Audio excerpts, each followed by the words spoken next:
न जायते म्रियते वा कदाचिन् नायं भूत्वा भविता वा न भूयः अजो नित्यः शाश्वतोऽयं पुराणो न हन्यते हन्यमाने शरीरे। आत्मा के लिए किसी भी काल में न तो जन्म है न मृत्यु।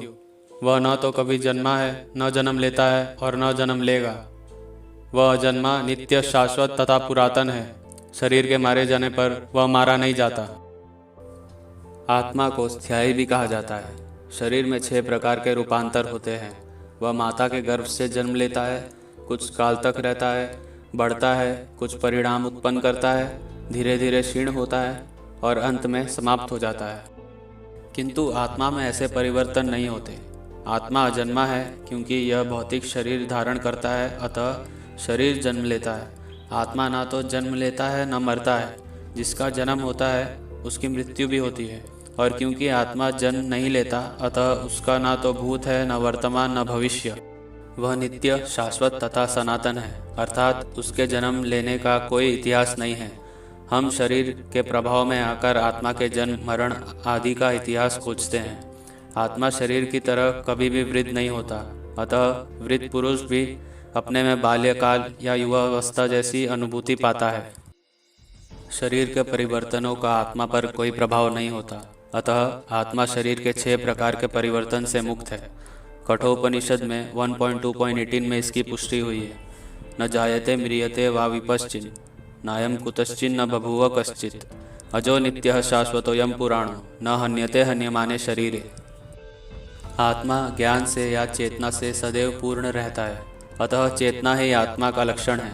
यदि कोई हृदयस्थ आत्मा को नहीं खोज पाता, तब भी वह आत्मा उपस्थिति को चेतना की उपस्थिति से जान सकता है। कभी कभी हम बादलों या अन्य कारणों से आकाश में सूर्य को नहीं देख पाते, किंतु सूर्य का प्रकाश सदैव विद्यमान रहा है, अतः हमें विश्वास हो जाता है कि यह दिन है। प्रातःकाल क्योंकि आकाश में थोड़ा सा सूर्य प्रकाश दिखता है, तो हम समझ जाते हैं कि सूर्य आकाश में है। इसी प्रकार क्योंकि शरीर में चाहे पशु के हो या पुरुषों के कुछ न कुछ चेतना रहती है, अतः हम आत्मा की उपस्थिति को जान लेते हैं।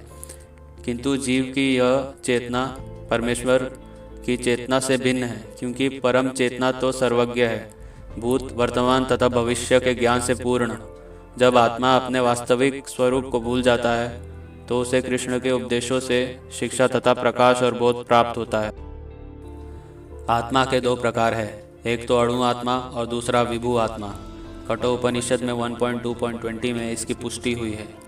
अणोर अणियान महतो मह्यान आत्मास्य जंतोर निहितो गुहायाम तम अक्रतुः पश्यति वितशोको धातुः प्रसादान महिमानाम आत्मनः।